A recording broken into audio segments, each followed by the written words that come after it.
Hi everyone, welcome back to Disha classes. उम्मीद करती हूँ मेरी वीडियोस आपको पसंद आ रही होंगी और आपको किसी न किसी एग्ज़ाम की प्रिपरेशन में ज़रूर हेल्पफुल होंगी। आज हम डिस्कस करेंगे चैप्टर 17 पार्ट 15। चैप्टर 17 हमारा है designing and managing integrated marketing communications. इस चैप्टर के भी 14 पार्ट्स ऑलरेडी अपलोडेड हैं। अगर अभी तक आपने नहीं देखे तो आप हमारी मार्केटिंग की प्लेलिस्ट को विजिट कर सकते हैं। उसका लिंक मैं आपको वीडियो के एंड में भी प्रोवाइड करवा दूंगी। पार्ट 15 स्टार्ट करने से पहले एक बार हम देख लेते हैं लास्ट टॉपिक हमने क्या स्टार्ट कर रखा है। हम डिस्कस कर रहे थे डेवलपिंग इफेक्टिव कम्युनिकेशंस प्रोसेस, कि भी इफेक्टिव कम्युनिकेशंस को डेवलप करने का क्या प्रोसेस है या किन स्टेप्स को कंपनीज को फॉलो करना पड़ता है। अगर हम डेवलपिंग इफेक्टिव कम्युनिकेशंस प्रोसेस की बात करें तो इसमें टोटल हमारे पास 8 स्टेप्स थे। 8 स्टेप्स में से जो हमारा फर्स्ट स्टेप था वो था आइडेंटिफाई द टारगेट ऑडियंस। सबसे पहले तो कंपनी को ये पता होना चाहिए कि भी उसका टारगेट ऑडियंस कौन है जिसको वो अपनी मार्केटिंग कम्युनिकेशन पहुंचाना चाहता है, क्योंकि हमारी जो कम्युनिकेशंस होती हैं वो डिपेंड करती हैं हमारे टारगेट ऑडियंस पे। हमारा मैसेज क्या होगा, कैसे हम अपने मैसेज को रिप्रेजेंट करेंगे, कब रिप्रेजेंट करेंगे, कहाँ रिप्रेजेंट करेंगे, किसको रिप्रेजेंट करेंगे। तो ये जितने भी क्वेश्चंस हैं हमारे कम्युनिकेशन से रिलेटेड, ये डिपेंड करते हैं हमारे टारगेट ऑडियंस पे। फर्स्ट स्टेप के बाद सेकंड स्टेप, जब आपको आपके टारगेट ऑडियंस का पता चल गया तो दूसरा स्टेप है हमारा कम्युनिकेशन ऑब्जेक्टिव्स को सेट करना, क्योंकि अलग अलग कंपनीज के अलग अलग कम्युनिकेशन ऑब्जेक्टिव है। कोई कंपनी चाहती है कि भी उसके कम्युनिकेशंस के थ्रू वो अपनी ब्रांड की अवेयरनेस को क्रिएट करे। कोई कंपनी चाहती है कि उसकी कम्युनिकेशन के प्रोसेस के थ्रू वो अपने मार्केट में ब्रांड के एटीट्यूड को क्रिएट करना चाहती है, बिल्ड करना चाहती है। कोई चाहती है कि वो अपने कंज्यूमर्स के परचेज डिसीजन को इन्फ्लुएंस करे या उन्हें परचेज करने के लिए मोटिवेट करे। तो अलग अलग कंपनीज के अलग अलग कम्युनिकेशंस के ऑब्जेक्टिव हैं। तो दूसरा स्टेप होता है कंपनी को अपना कम्युनिकेशन ऑब्जेक्टिव सेट करना होता है कि भी किस ऑब्जेक्टिव को वो अपने कम्युनिकेशन के थ्रू अचीव करना चाहती है। थर्ड स्टेप हमारा है डिजाइन द कम्युनिकेशन। अब जब आपको आपका टारगेट ऑडियंस भी पता चल गया, आपको आपका कम्युनिकेशन ऑब्जेक्टिव भी पता चल गया कि भी ये हमारा कम्युनिकेशन ऑब्जेक्टिव है, तो अब हमारा थर्ड स्टेप है कम्युनिकेशंस को डिजाइन करने का। कम्युनिकेशन को डिजाइन करने में हमारे पास 3 क्वेश्चंस आते हैं। पहला तो आता है व्हाट टू से, आप क्या कम्युनिकेट करना चाहते हैं, आपका क्या मैसेज है, आपकी क्या मैसेज की स्ट्रेटेजी है। दूसरा है हाउ टू से इट, आप कैसे उस मैसेज को कन्वे करेंगे, कैसे उसको रिप्रेजेंट करेंगे अपने कंज्यूमर्स तक। इसे हम बोलते हैं क्रिएटिव स्ट्रेटेजी, आपके कम्युनिकेशन की क्रिएटिविटी कैसी होगी। तीसरा हमारा क्वेश्चन है हु शुड से इट, कौन आपके मैसेज को कन्वे करेगा, कौन आपके मैसेज का सोर्स होगा। तो ये 3 चीज़ें हमारी आती हैं जब हम कम्युनिकेशंस को डिज़ाइन करते हैं। तो इसमें से जो हमारा फर्स्ट क्वेश्चन है व्हाट टू से, क्या हम कहेंगे, जो हमारी है मैसेज की स्ट्रेटेजी, इसको हम पिछले वीडियो में कंप्लीट डिटेल में कवर कर चुके हैं। इसमें हमने देखा कि भाई कंपनी को यहाँ सर्च करना है कि किस अपील के थ्रू, किस थीम के थ्रू या किस आइडिया के थ्रू वो अपने ब्रांड की पोजीशनिंग करेगी, या फिर जो उसके पॉइंट्स ऑफ पैरिटी हैं या पॉइंट्स ऑफ डिफरेंसेस हैं उनको अच्छे से कंज्यूमर के माइंड में इस्टेब्लिश करेगी। तो यहाँ जो कंपनी थी उसके पास 2 तरीके थे, या तो आप अपने प्रोडक्ट और सर्विस रिलेटेड जो परफॉर्मेंस है उसके बारे में ही मैसेज दें, या फिर दूसरा हो सकता है कि भाई आप जो एक्सटेंसिव कंसिडरेशंस हैं आपके ब्रांड की पॉपुलैरिटी या ट्रेडिशनलिटी, उसको आप कन्वे करें अपने मैसेज के थ्रू। तो ये बात हुई व्हाट टू से, क्या आप कहेंगे। फिर हमने देखा कि भी जो एक रिसर्चर है उसने हमें बताया है कि भी जो हमारा बायर है वो 4 टाइप्स के रिवॉर्ड्स को एक्सपेक्ट करता है, और जो ये एक्सपेक्ट करता है वो 3 टाइप के एक्सपीरियंसेस की फॉर्म में करता है। या तो वो यूज़ कर ले उसके बाद के रिजल्ट्स का एक्सपीरियंस वो चाहता है, या जब वो यूज़ कर रहा होता है प्रोडक्ट को तभी वो एक्सपीरियंस चाहता है, प्रोडक्ट इन यूज़ एक्सपीरियंस, या फिर वो इंसिडेंटल टू यूज़ एक्सपीरियंस चाहता है। तो इन 4 रिवॉर्ड्स को 3 एक्सपीरियंसेस की फॉर्म में वो चाहता है। तो इसको अगर हम मल्टीप्लाई करें तो 12 टाइप ऑफ मैसेजेस हमारे पास आ जाएंगे कि भी व्हाट टू से, क्या मैसेज आप कन्वे करें, क्या कहें। तो इनको हमने देख लिया कि भी क्या क्या मैसेजेस हमारे हो सकते हैं, व्हाट टू से कैसे आप अपने मैसेज को कह सकते हैं। अब सेकेंड क्वेश्चन हमारा है क्रिएटिव स्ट्रेटेजी, हाउ टू से, कैसे आप अपने मैसेज को इफेक्टिवली अपने कंज्यूमर तक कन्वे करेंगे। इसको आज की वीडियो में हम डिस्कस करेंगे। इसे हम बोलते हैं क्रिएटिविटी स्ट्रेटेजी, कि भी आप अच्छे तरीके से कैसे अपने मैसेज को कन्वे करेंगे। Communications Communication's effectiveness depends on how well a message is expressed as well on its content. ये कह रहा है कम्युनिकेशन की इफेक्टिवनेस डिपेंड करती है कि भी उसके मैसेज को कितने अच्छे तरीके से एक्सप्रेस किया गया है और उसका कंटेंट क्या है, क्योंकि दोनों ही चीज़ें इंपॉर्टेंट है। एक तो आपके जो मैसेज का कंटेंट है आपकी कम्युनिकेशन का, वो भी अच्छा होना चाहिए जिससे यूजफुल इंफॉर्मेशन या आपके ब्रांड और प्रोडक्ट से रिलेटेड इंफॉर्मेशन कंज्यूमर तक पहुंचे। दूसरा, कैसे आपने उसको एक्सप्रेस किया है अपने मैसेज को, अपने कंटेंट को, वो भी बहुत इंपॉर्टेंट है इफेक्टिव कम्युनिकेशन के लिए। If a communication is ineffective, it may mean the wrong message was used or the right one was poorly expressed. ये कह रहा है अगर कभी कोई भी कम्युनिकेशन इनइफेक्टिव होती है तो उसके दो रीजंस होते हैं, या तो आपने जो मैसेज चूज किया है वो रॉन्ग मैसेज है, या फिर आपका मैसेज राइट था लेकिन आपने उसको एक्सप्रेस पुअरली किया है। तो दोनों ही तरीकों में आपकी जो कम्युनिकेशन है वो कैसी हो जाएगी, इनइफेक्टिव।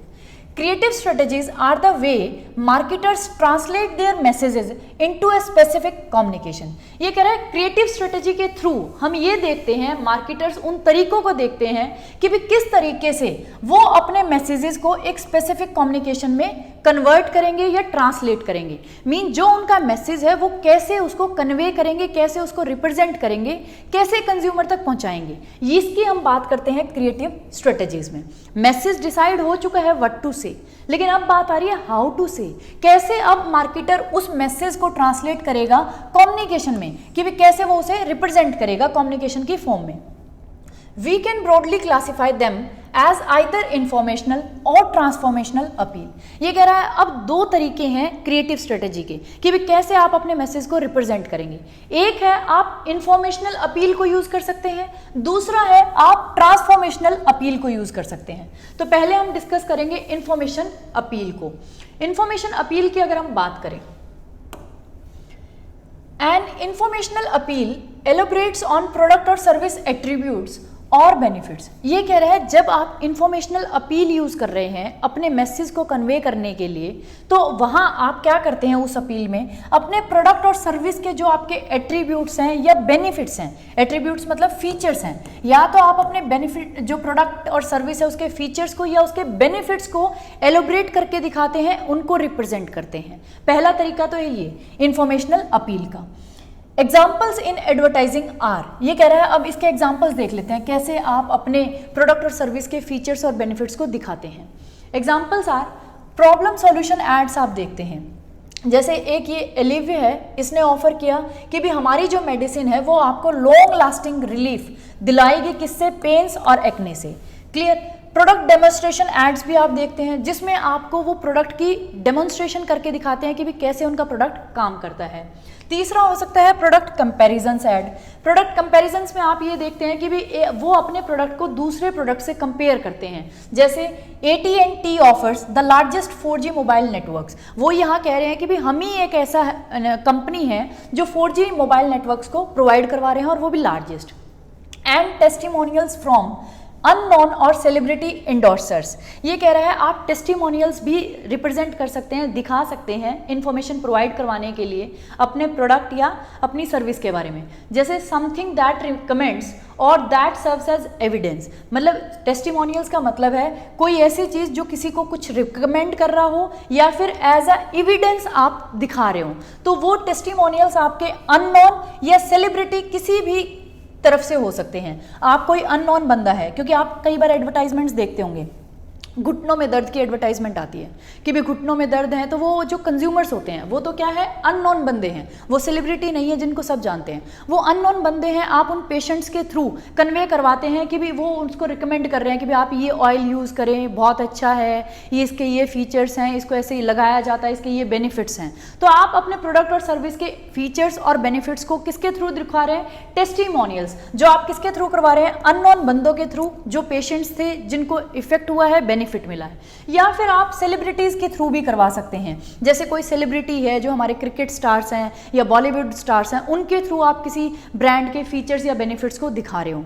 क्लियर। तो इस तरीके से हमने कई बार देखा है कि भी हमारी जो एडवर्टाइजमेंट्स हैं उनमें इंफॉर्मेशनल अपील को यूज किया जाता है, जहां आप अपने प्रॉब्लम सॉल्यूशन एड्स भी देखी हैं, प्रॉब्लम सॉल्यूशन के थ्रू आप अपने प्रोडक्ट के फीचर्स और बेनिफिट्स को बता रहे हैं, या आप प्रोडक्ट के डेमोन्स्ट्रेशन के थ्रू अपने प्रोडक्ट के बेनिफिट्स और सर्विसेज को, फीचर्स को बता रहे हैं, कंपैरिजन के थ्रू आप अपने फीचर्स को या बेनिफिट्स को बता रहे हैं, टेस्टिमोनियल्स के थ्रू।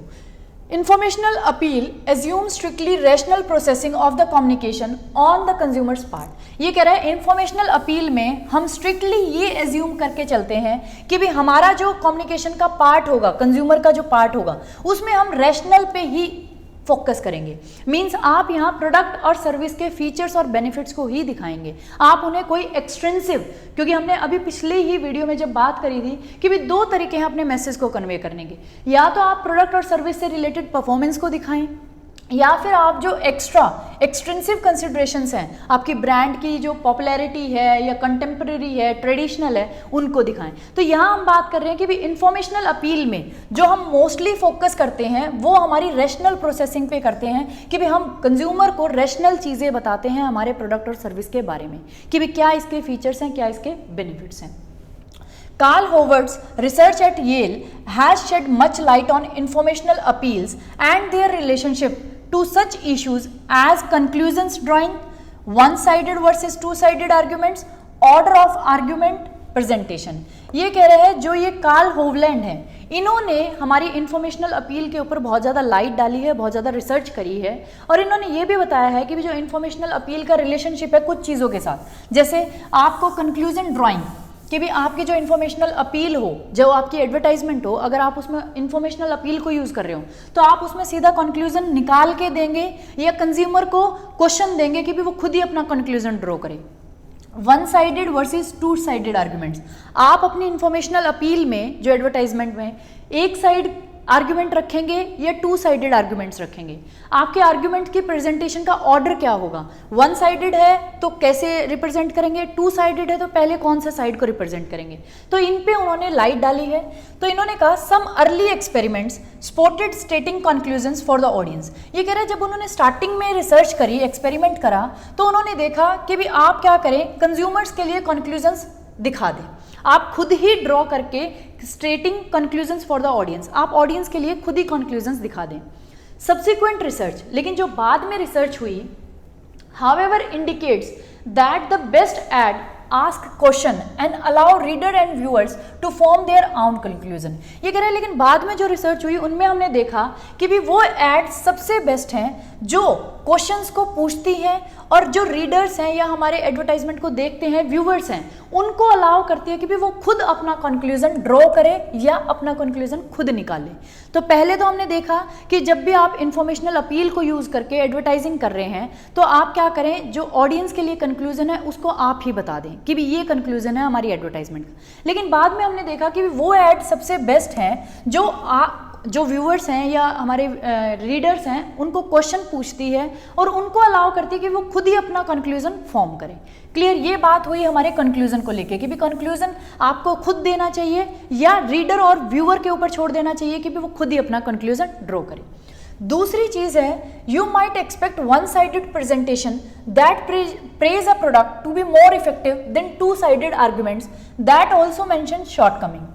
ये कह रहे हैं अब आपके पास ऑप्शन है कि भी आप ये एक्सपेक्ट कर सकते हैं कि भी वन साइडेड प्रेजेंटेशन ही दिखाएंगे हम, जिसमें हम सिर्फ अपने प्रोडक्ट की प्रेज करेंगे, उसकी अप्रिशिएशन करेंगे, वो ज़्यादा इफेक्टिव है as compared to two sided जिसमें हम अपनी शॉर्ट कमिंग्स को भी दिखाएंगे। अब वन साइडेड आर्ग्यूमेंट तो है कि भी आप अपने प्रोडक्ट की अच्छी बातें ही बता रहे हैं, लेकिन टू साइडेड आर्ग्यूमेंट में है कि भी आप अपने प्रोडक्ट की अच्छी बातें भी बता रहे हैं और आप अपने प्रोडक्ट के शॉर्ट कमिंग्स, जो गंदी बातें हैं या डिसएडवांटेज है, उनको भी शो कर रहे हैं।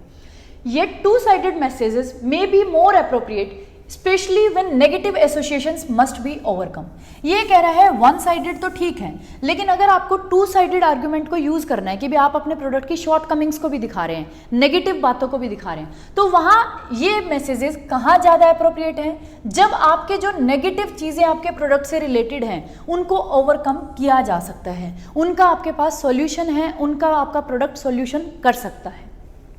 two-sided messages are more effective with more educated audience and those who are initially opposed। ये कह रहा है टू साइडेड मैसेजेस कहाँ ज़्यादा इफेक्टिव है, जब आपका ऑडियंस जो भी आपका टारगेट ऑडियंस है वो एजुकेटेड है, क्योंकि वो समझेगा। आप अगर नेगेटिव शॉर्टकमिंग्स भी दिखा रहे हैं अपने प्रोडक्ट की और उसके साथ आप अच्छी बातें भी बता रहे हैं, उनको ओवरकम करके दिखा रहे हैं नेगेटिव को, तो वो एजुकेटेड होगा, तो वो समझ जाएगा।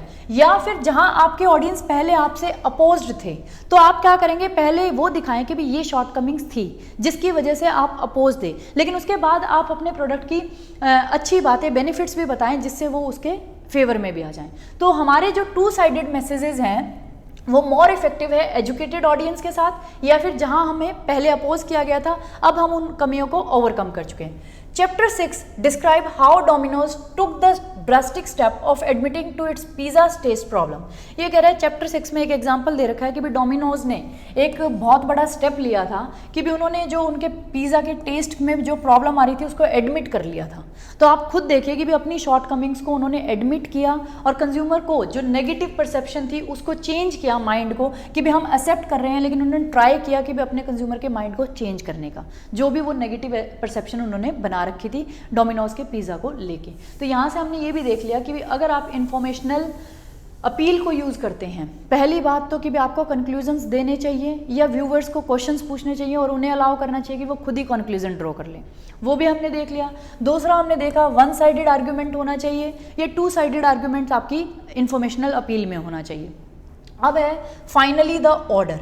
अब बात आती है कि भी किस ऑर्डर में आपको प्रेजेंट करना चाहिए, क्या ऑर्डर होगा आपके आर्गुमेंट्स को प्रेजेंट करने का। In a one sided message presenting the strongest argument first arouse attention and interest, important in media where the audience often does not attend to the whole messages। ये कह रहा है अगर आप वन साइडेड मैसेज की बात कर रहे हैं जहाँ सिर्फ आप अपने प्रोडक्ट के अच्छी बातें, अच्छे बेनिफिट्स को रिप्रेजेंट कर रहे हैं, तो वहाँ ये है कि भी सबसे पहले आप क्या करें, आपका जो स्ट्रॉन्गेस्ट आर्ग्यूमेंट है उसको दिखाएं, जिसकी वजह से कंज्यूमर का इंटरेस्ट और अटेंशन अराउज होगी।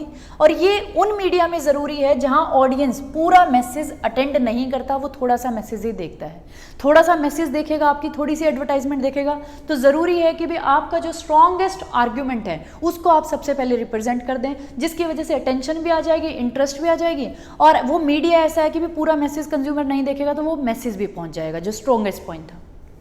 With a captive audience, a climatic presentation might be more effective। ये कह रहे हैं लेकिन अगर आपकी ऑडियंस आपको लगता है कि कैप्टिव है, जो पूरी एडवर्टाइजमेंट को देखेगी, पूरा वो मीडिया का सोर्स ऐसा है कि भी पूरी एडवर्टाइजमेंट देखी जाएगी, तो वहाँ आप ये कर सकते हैं कि भी आपका जो स्ट्रॉन्गेस्ट पॉइंट है, आर्ग्यूमेंट है, उसको क्लाइमेटिक की तरह प्रेजेंट कर सकते हैं कि भी लास्ट में आप अपना स्ट्रॉन्गेस्ट पॉइंट को रखें।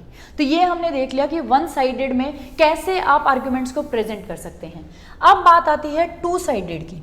अगर टू साइडेड की बात कर रहे हैं तो अब हमें पहले अपना बेनिफिट्स वाला आर्ग्यूमेंट आगे रखना चाहिए या जो हमारे डिसएडवांटेज हैं, शॉर्टकमिंग्स हैं, उस आर्ग्यूमेंट को पहले रखना चाहिए।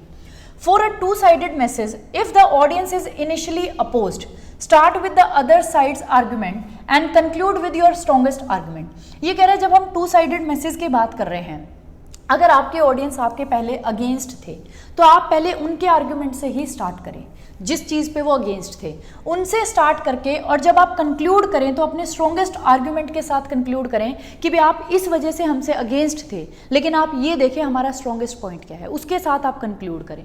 इन a widely watched and admired, फिर इन्होंने एग्जाम्पल दे रखा है कि भी उन्होंने क्या किया, एक रेडियो शेक पॉक्ड है, उनका फन बनाया गया बहुत ज़्यादा कि भी वो ओल्ड फैशन इमेज थी उनकी, कि वो जैसे अपने स्टोर को जचा के रखते थे या जैसे भी अपने स्टोर की उन्होंने डिज़ाइनिंग कर रखी थी। लेकिन बाद में उन्होंने क्या किया, अपोज्ड वाली इसी चीज़ को लेके उन्होंने एंडिंग में अपील, बाद में पहले तो वही चीज़ दिखाई कि भी हाँ आप हमारे अगेंस्ट थे, लेकिन बाद में उन्होंने एंड किया अपनी एडवर्टाइजमेंट को with an appeal to check out the chain's newly redesigned store, कि आप अब हमारे जो न्यूली रीडिज़ाइंड स्टोर्स हैं उनको अब जाके देखें। ताकि इन्होंने क्या किया, जो टू साइडेड मैसेजेस में पहले इनके ऑडियंस अगेंस्ट थे उसको इन्होंने बाद में दिखाया, मतलब पहले उसके साथ ही स्टार्ट किया और बाद में इन्होंने दिखाया कि भी अब आप हमारे न्यूली डिज़ाइंड स्टोर्स को विजिट कर सकते हैं।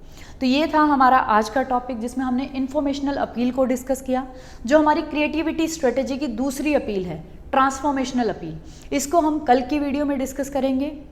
अगर आपको कोई भी डाउट होता है तो आप मुझे कमेंट बॉक्स में लिख सकते हैं। Thank you for watching Disha classes. ये थी हमारी क्रिएटिविटी स्ट्रेटजी। और जितने भी मेरे व्यूअर्स हैं उन सभी से बस एक ही चीज़ एक्सपेक्ट करती हूँ, जितना मेहनत मैं आपके लिए कर रही हूँ, फिलिप कोटलर को लाइन टू लाइन यहाँ कवर करवाने के लिए जितना टाइम मैं डिवोट कर रही हूँ, उसके रिटर्न में सिर्फ आप सभी से एक ही चीज़ एक्सपेक्ट करती हूँ, प्लीज़ वीडियोस को ज़्यादा से ज़्यादा शेयर कर दिया करो। अगर अभी तक आपने दिशा क्लासेस के चैनल को सब्सक्राइब नहीं करा तो प्लीज़ चैनल को भी सब्सक्राइब कर लें। अपने फ्रेंड्स रिलेटिव्स को भी बोलें कि वो भी चैनल को सब्सक्राइब कर लें, और जितना हो सके उतना वीडियोज़ को शेयर किया करो। Thank you for watching Disha classes and supporting me.